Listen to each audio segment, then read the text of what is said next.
kamu boleh berisik, kamu boleh makan banyak, kamu boleh minta apapun, kamu boleh nangis, marah, atau cerita. Kamu anak kami, kamu rumahnya ada di sini. Welcome back to my channel. Sebelum nonton video ini, jangan lupa subscribe, like, dan nyalakan lonceng notifikasinya ya. Cerita dimulai. Hujan turun perlahan seperti bisikan lembut di jendela rumah kecil milik Raka dan Amira. Sudah 10 tahun rumah itu berdiri, dan 10 tahun pula keheningan mengisi setiap sudutnya. Tidak ada suara kaki kecil yang berlari, tidak ada tawa renyah di pagi hari. Semua hanya hening yang terasa berputar, mengisi celah-celah yang dulunya mereka yakin akan terisi. Amira berdiri di dekat jendela, tangan menyentuh kaca yang dingin. "Aku tahu," ucapnya perlahan. Suaranya nyaris tenggelam oleh suara hujan. "Aku tahu kamu ingin punya anak. Aku juga, tapi adopsi itu bukan hal kecil, Rak." Raka berdiri beberapa langkah di belakangnya menatap punggung istrinya yang tampak rapuh. "Justru itu, Mir, kita sudah kehabisan cara, kita sudah berobat, sudah berdoa, sudah mencoba menenangkan diri. Tapi rumah ini tetap sepi. Aku ingin membesarkan anak, aku ingin menjadi ayah."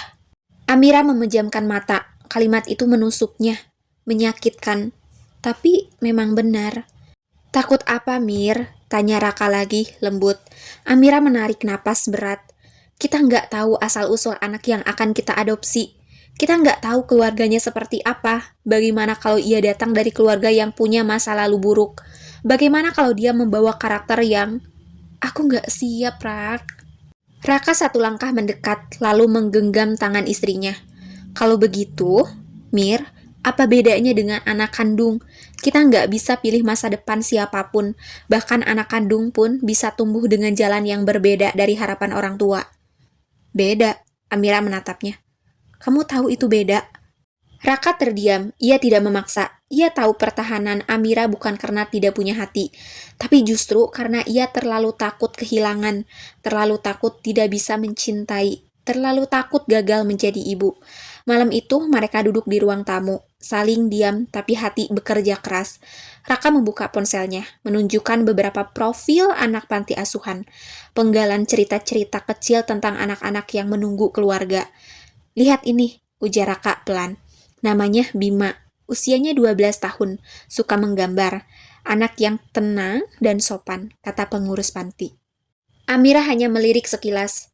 "Rak, jangan sekarang, aku belum siap ngomongin ini lebih jauh." Raka mengangguk, menahan diri. Ia menutup ponselnya dan meraih tangan Amira lagi. "Mir, aku cuma ingin kita berdua nggak menua dalam rumah yang kosong. Aku ingin ada jejak kecil yang kita bimbing bersama." Amira terdiam, hatinya bergetar, tapi ketakutannya masih lebih keras. Beberapa hari kemudian, sesuatu terjadi. Hal kecil yang membuka ruang baru di hati Amira. Saat ia sedang menata bunga di teras, seorang anak kecil laki-laki sekitar usia 12 tahun mendekat, membawa kantong plastik berisi barang belanjaan. Ia tersenyum canggung. "Permisi, Bu. Ini dompet Ibu jatuh waktu Ibu beli sayur," katanya pelan sambil menyerahkan dompet coklat itu. Amira menatapnya terkejut. Ia bahkan tidak sadar dompetnya hilang. "Kamu, kamu nemu ini di mana?" "Di dekat tukang sayur, Bu. Saya lihat Ibu yang jatuhin. Saya kejar, tapi Ibu sudah naik motor." Amira mengambil dompetnya, jantungnya berdebar. "Terima kasih ya. Siapa namamu?" "Bima, Bu." Amira terdiam. Nama itu sama persis dengan yang Raka tunjukkan kemarin. Anak itu tersenyum tipis, sopan, lalu pergi tanpa banyak bicara. Tidak meminta apapun, tidak berharap apapun. Hatinya sedikit goyah. Hari itu, saat makan malam, ia bercerita pada Raka. "Rak, aku ketemu anak itu. Dia ngembaliin dompet aku. Dia sopan banget." Raka terhenti, menatap istrinya dalam. "Itu pertanda." Amira menggeleng. "Aku nggak tahu, tapi aku jadi mikir, mungkin nggak semua anak panti seperti bayanganku." Raka tersenyum lembut, penuh harap. "Mir, kita bisa coba kenal dulu, nggak harus langsung adopsi." Kata-kata itu akhirnya menembus benteng di hati Amira. "Kenal? Dulu?" tanyanya perlahan. "Iya, kita datang sebagai tamu. ngobrol, lihat-lihat. Kalau kamu tetap nggak cocok, aku nggak akan maksa. Amira menatap wajah suaminya lama sekali. Di sana hanya ada ketulusan, bukan paksaan. Cinta, bukan ambisi. Ia menarik napas panjang dan akhirnya berkata dengan suara pelan, hampir seperti bisikan yang takut pecah. Baik, kita bisa coba kenal dulu.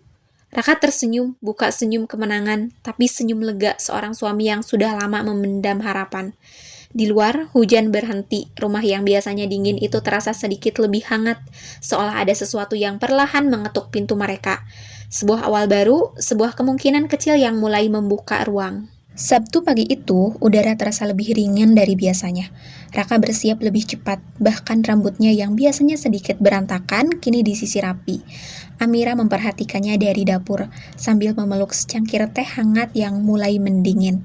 Perasaannya campur aduk, antara ragu, takut, dan secuil harapan yang mulai tumbuh tanpa ia sadari. "Mir, kamu siap?" tanya Raka sambil memasang sepatu. Amira menelan ludah.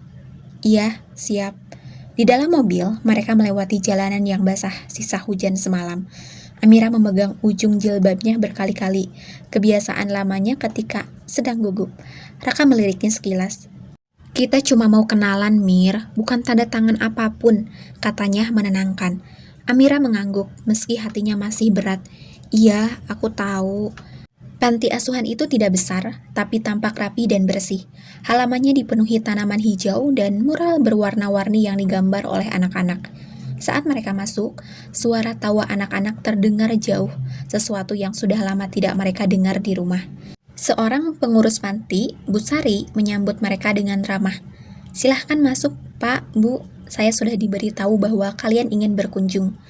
Amira tersenyum canggung. "Iya, Bu, kami ingin lihat-lihat dulu." Bu Sari mengangguk paham. "Tentu tidak apa-apa, banyak pasangan yang seperti itu. Tidak harus langsung memutuskan." Ia mengajak mereka berjalan melewati lorong kecil. Anak-anak terlihat sedang menggambar, membaca, dan bermain di halaman. Amira memperhatikan satu persatu, setiap kecil itu membawa cerita berbeda. Anak-anak di sini berasal dari berbagai latar belakang. Jelas Bu Sari sambil berjalan. Ada anak yatim, ada yang dibuang, ada yang lahir dari keluarga yang sulit secara ekonomi. Amira menelan ludah. Penjelasan itu seperti menegaskan kembali ketakutan terbesarnya. Namun kemudian, langkahnya terhenti. Di pojok halaman, seorang anak laki-laki sedang duduk sendirian sambil menggambar di buku sketsa. Ekspresinya tenang, penuh fokus. Amira mengenal wajah itu, meski dari kejauhan. "Bu, itu Bima?" tanya Amira pelan. Bu Sari tersenyum. "Iya, dia anak yang sangat pemalu, tapi sopan dan baik hati. Dia jarang meminta apapun, selalu membantu dan sangat suka menggambar." Raka dan Amira saling pandang, seolah mendengar namanya. Bima menoleh. Ketika ia melihat Amira, ekspresinya sedikit terangkat. "Ibu dompet?" katanya lirih. Amira terkejut sekaligus tersentuh. "Kamu masih ingat?" Ingat." Bima menutup buku gambarnya, bangkit, lalu menghampiri mereka dengan langkah ragu. "Halo, Pak." Raka tersenyum. "Halo, Bima. Kamu lagi gambar apa?" Bima memperlihatkan bukunya, sebuah sketsa rumah kecil dengan taman di sampingnya. Gambar itu sederhana, tapi hangat. Ada 2 orang dewasa dan 1 anak kecil di tengah. "Ini keluarga impian saya," katanya pelan. Amira merasakan sesuatu menusuk dadanya. Bukan rasa takut, tapi sesuatu yang jauh lebih lembut. Ia berjongkok agar sejajar dengan Bima. "Kamu suka menggambar ya?" Bima mengangguk. "Iya, Bu. Kalau saya sedih atau takut, saya gambar." "Kenapa takut?" Raka bertanya lembut. Bima menunduk, memainkan ujung bajunya. "Takut gak ada yang mau sama saya." Kalimat itu sederhana, tapi menghantam keras. Amira meremas jari jemarinya sendiri. Ada rasa yang merambat di hatinya, perasaan yang sudah lama tertidur. "Ayo kita ke ruang tamu panti dulu," ajak Bu Sari. Mereka duduk bertiga sementara Bima kembali menggambar tak jauh dari mereka. Amira memperhatikannya berkali-kali, seolah ada magnet yang menarik pandangannya. Bima sudah di sini sejak usia 4 tahun. Bu Sari mulai menjelaskannya. Ibunya meninggal, ayahnya tidak jelas, tidak pernah ada keluarga yang memilihnya karena dia tipe yang pendiam. Kebanyakan keluarga ingin anak yang ceria dan aktif. Raka mengangguk pelan. Amira merasa sesak mendengarnya. Dia anak yang baik sekali, tidak pernah marah, tidak pernah membuat masalah. Dia hanya perlu waktu untuk dekat dengan orang baru. Amira menunduk. Bu, kalau misalnya... Ia ragu. Kalau kami hanya ingin mengenal dulu, itu boleh. Tentu saja kami juga ingin Bima nyaman, tidak ada yang terburu-buru. Saat itu, Bima mendekat lagi. Bu Amira, saya gambar ini buat ibu. Ia menyerahkan sketsa kecil gambar seorang perempuan sedang tersenyum di bawah pohon. Amira tertegun. Ini aku. Bima mengangguk, wajahnya sedikit memerah. Ibu baik waktu itu, saya ingat. Raka menatap istrinya. Tatapan itu bukan paksaan, tapi pertanyaan. Apa kamu juga merasakan itu? Dan Amira merasakannya. Ada sesuatu yang berbeda, ada sesuatu yang hangat. Ada sesuatu yang membuat pertahanan yang ia bangun selama 10 tahun ini mulai retak. Saat pulang, suasana mobil hening, tapi bukan hening yang menekan, lebih seperti hening yang penuh dengan sesuatu yang belum diucapkan. Raka menggenggam setir. Mir, kamu gimana? Butuh beberapa detik sebelum Amira menjawab, suaranya pelan, agak bergetar. Rak, aku takut, masih takut, tapi ada sesuatu tentang anak itu, aku gak tahu apa, tapi aku gak bisa berhenti mikirin dia. Raka tersenyum kecil, penuh harap. Kita gak harus mutusin hari ini.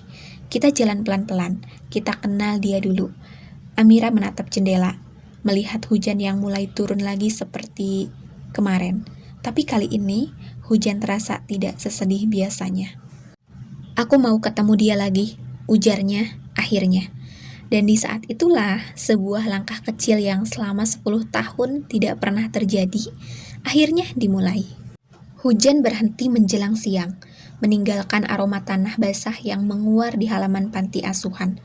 Raka dan Amira masih duduk di ruang tamu panti, tepat di depan berkas-berkas adopsi yang sebagian sudah diisi.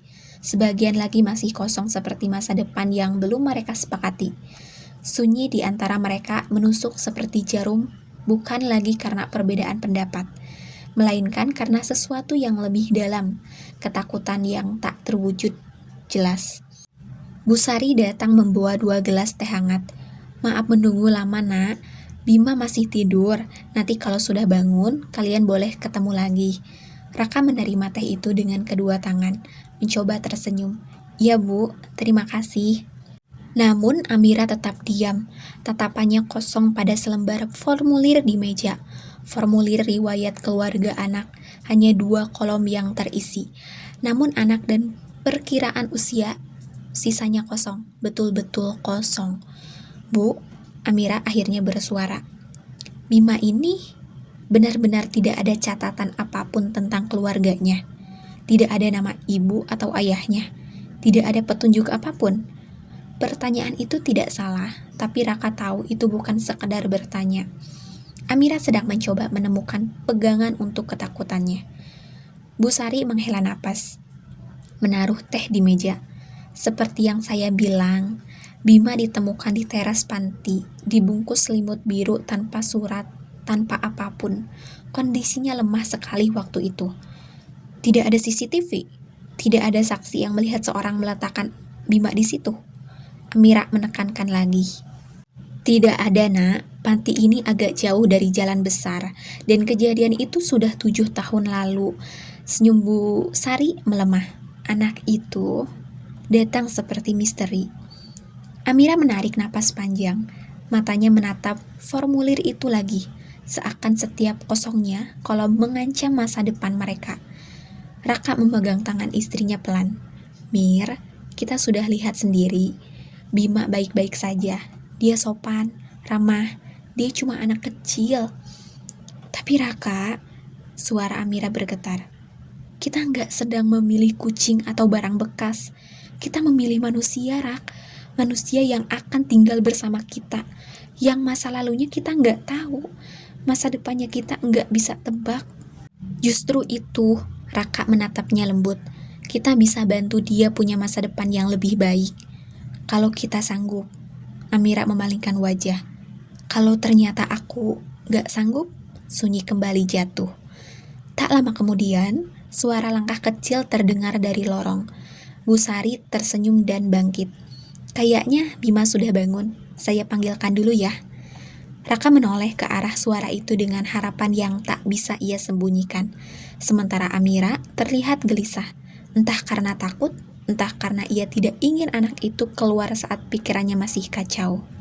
Beberapa detik kemudian, Bima muncul sambil mengucek mata.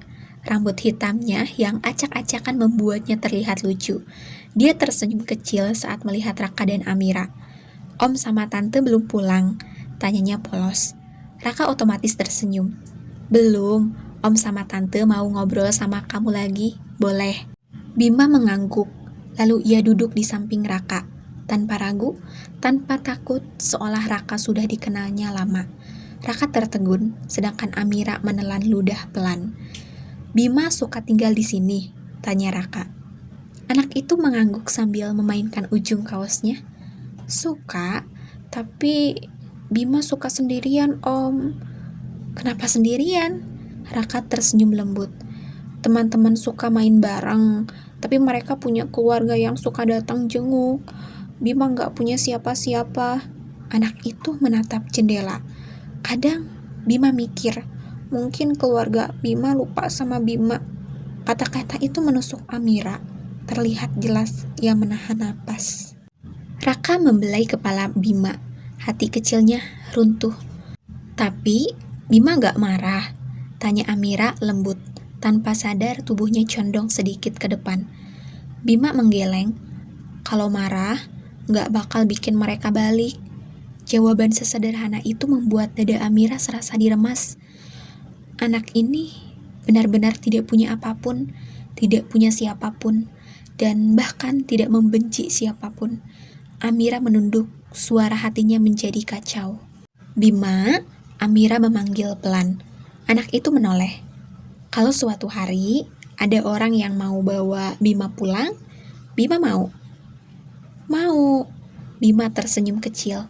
Tapi Bima takut bikin orang itu capek. Amira membeku. Raka sampai harus menutup mulut sebentar menahan emosi. Tapi Bima bakal berusaha baik, lanjut anak itu. Kalau mereka capek, Bima bisa mandiri. Bima bisa bantu bersih-bersih. Bima gak nakal. Bima mau belajar banyak hal. Seolah ia sedang meyakinkan dunia bahwa ia pantas dicintai. Amira memalingkan wajah cepat-cepat. Air mata jatuh begitu saja meski ia mencoba menahannya. Raka mengelurkan tangan untuk menyentuh pundaknya. Tapi Amira berdiri. Maaf, aku butuh udara. Ia berjalan keluar ruangan sebelum air matanya semakin deras. Hujan belum turun lagi, tapi langit mendung seperti menyerap gundah yang sama darinya. Raka menatap kepergiannya lalu kembali menatap Bima. Anak itu menunduk, takut kalau ia barusan melakukan kesalahan. Bima gak salah apa-apa, Raka menenangkan. Kadang orang dewasa suka bingung sendiri. Bima hanya mengangguk pelan. Di luar ruangan, Amira bersandar pada dinding koridor. Tangisnya pecah kecil, tak terkontrol. Ada sesuatu pada diri Bima, cara ia bicara, cara ia menerima luka tanpa mengeluh, yang membuat batinnya bergetar. Ketakutannya tidak hilang, tidak juga menjawab semua kekhawatirannya. Tapi untuk pertama kalinya sejak Raka mengusulkan adopsi, sebuah celah kecil terbuka di hatinya. Celah yang mungkin bisa menjadi awal dari jawaban panjang yang belum ia temukan. Kakinya goyah, hatinya masih berperang. Namun pikirannya mulai tak sekeras sebelumnya. Ia hanya berisik pada dirinya sendiri. Suara lirih nyaris hilang. Ya Tuhan, aku harus bagaimana? Dan pertanyaan itu, untuk pertama kalinya, tidak lagi terasa seperti penolakan, melainkan permintaan petunjuk. Setelah pemikiran yang matang, Amira dan Raka memutuskan untuk mengadopsi Bima. Rumah Raka dan Amira sore itu terasa berbeda. Udara seperti menahan sesuatu yang berat, dan langkah Bima sepanjang hari tampak lebih pelan dibandingkan biasanya. Ia tidak banyak bicara, tidak banyak tersenyum, bahkan tidak lagi meminta Raka untuk membantunya mengerjakan PR seperti biasanya. Ia hanya duduk di ruang tamu, menunduk, memainkan ujung kaosnya dengan gelisah. Amira memperhatikan dari dapur. Ada guratan cemas di wajah anak itu yang tidak pernah ia lihat sebelumnya. Biasanya Bima selalu duduk dengan ceria, atau setidaknya berusaha ceria meski hatinya kadang terlihat rapuh. Tapi hari ini, dia seperti bayangan dirinya sendiri. Ketukan pintu tiba-tiba terdengar, suaranya keras, mendadak, membuat Bima tersentak. Ia langsung berdiri dan mundur 2 langkah, matanya membesar ketakutan. Raka yang membuka pintu. Di depan rumah berdiri sepasang pria dan wanita, usianya kisaran 40-an. Wajah keduanya campuran antara bingung dan gugup. Wanita itu memegang map coklat lusuh, sementara pria di sampingnya menunduk dengan raut yang sulit dibaca. "Maaf Pak, apa ini rumah keluarga yang mengadopsi Bima?" tanya wanita itu pelan. Raka terdiam. Amira langsung muncul dari dapur. Jantungnya tiba-tiba berdebar. Ada sesuatu yang tidak ia sukai dari nada suara tamu itu. Kami dari panti sebelumnya. Bima pernah berada di tempat kami juga. Sebelum dipindahkan, lanjut si wanita. Kami hanya ingin memastikan keadaannya. Kami keluarganya. Bima berdiri kaku, bibirnya bergetar.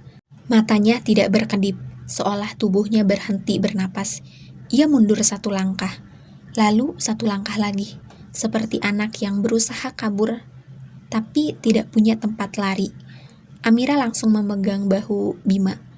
"Bima, sayang, kamu kenal?" Bima menggeleng, cepat dan panik. Enggak Bu." Wanita itu tersenyum, tapi senyumnya tidak hangat. "Kamu sudah besar, Bim. Kamu ingat ini kan?" Ia mengangkat liontin kecil berwarna perak. "Ini yang kamu pakai waktu kecil." Namun begitu liontin itu muncul, wajah Bima semakin pucat. Ia menutup mulutnya dengan kedua tangan, menggeleng kuat-kuat. Raka merasa ada yang tidak beres. "Maaf, Bu, Pak, bisa tunjukkan dokumennya?" Pria itu menyerahkan map. Raka membukanya. Isinya hanyalah fotokopi usang, tidak jelas dan tidak ada kecocokan valid.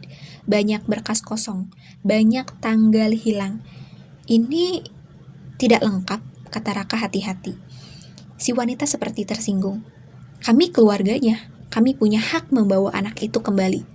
Kalimat itu membuat Bima mengeluarkan suara kecil, seperti hewan terluka. Amira refleks, merengkuh tubuh kecil itu ke dadanya. "Tidak ada seorang pun yang bisa membawa Bima sebelum kami verifikasi ke panti resmi," tegas Amira. Untuk pertama kalinya suara itu penuh keberanian. Wanita itu hendak membalas, tapi Raka menutup pintu perlahan. "Silahkan kembali besok, kami perlu konfirmasi." Pintu tertutup, ketegangan runtuh, dan Bima menangis tanpa suara. Air mata jatuh begitu saja. Malamnya, suasana makan seperti rumah asing. Raka sudah menyiapkan ayam kesukaan Bima. Amira memasak sayur bening, tapi piring Bima tetap kosong. Ia hanya duduk sambil menatap meja. Jari-jarinya menekan-nekan lututnya pelan. "Bima, makan nak," kata Raka lembut. Bima menggeleng. "Gak lapar. Dari siang kamu belum makan." Suara Amira ikut lirih. "Gak apa-apa. Kalau makan banyak, nanti aku dikira nuntut." Bima menunduk lebih dalam. "Nanti aku dikira nyusahin." Raka menahan napas. Amira mematung. "Bim, siapa yang bilang gitu?" tanya Amira bergetar. Bima menggigit bibirnya, tidak menjawab, hanya semakin mengecil dalam kursi. Malam itu, Bima menghilang sebentar ke halaman belakang. Amira menyusul kemudian, pelan agar tidak mengagetkan. Di sana, Bima duduk bersila di sebelah anjing peliharaan kecil mereka, Bono. Bulunya putih coklat, bentuknya gemuk, tapi malam itu Bono tampak gelisah, terus menjilat tangan Bima. Dan Amira mendengar suara rilih itu. Bon, kita jangan berisik ya. Jangan makan banyak juga. Kita jangan banyak maunya. Nanti kita dipulangin ke panti. Bima mengusap kepala Bono. Kalau aku pulang, kamu juga pasti sedih kan? Tapi kalau mereka nggak mau aku lagi, ya aku harus pergi. Amira menutup mulutnya. Napasnya tersenggol. Langkahnya goyah. Kalimat itu menusuk jantungnya seperti belati. Ia tidak tahan lagi. Ia keluar dari bayang-bayang. Bima? Anak itu kaget. Bono berdiri. Bima buru-buru menghapus air matanya. Panik seperti ketahuan melakukan kesalahan. Bu maaf. Bima nggak apa-apa. Bima cuma... Amira langsung memeluknya erat. Sangat erat, seperti memeluk sesuatu yang sudah hampir hilang. Bima, kamu nggak akan dipulangkan. Suara Amira retak. Kamu boleh berisik. Kamu boleh makan banyak. Kamu boleh minta apapun. Kamu boleh nangis, marah, atau cerita. Kamu anak kami. Kamu rumahnya ada di sini. Bima membeku. Tubuhnya kaku. Tidak percaya. Beneran boleh. Suaranya hampir tidak terdengar. Amira mengusap punggungnya. Iya sayang, kamu boleh apapun.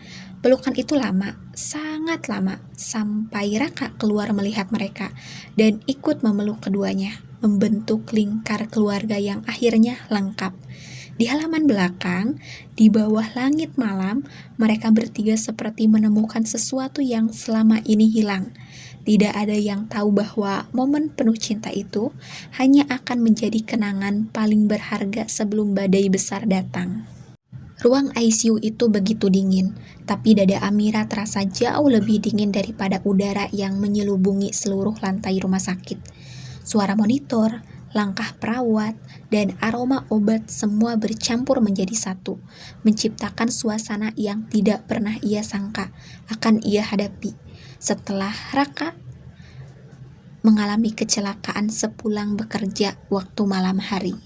Sampai akhirnya suara itu datang. Tidak ada lagi detak, tidak ada lagi garis yang naik turun, hanya garis lurus, panjang yang menghantam telinga dan hati Amira sekaligus. Tidak, Amira memeluk tubuh suaminya yang tak bernyawa. Lalu Bima memeluk Amira, ibunya. Dan ternyata kenapa Tuhan memberikan Bima di kehidupan keluarga kecil mereka, biar Amira ada teman hidup ketika ditinggalkan suaminya. Dan Amira berbisik kepada suaminya yang sudah tidak bernyawa itu, "Terima kasih, sayang, sudah meyakinkan aku untuk mengadopsi Bima sebagai anak kita." Terima kasih yang sudah nonton video aku. Bye-bye.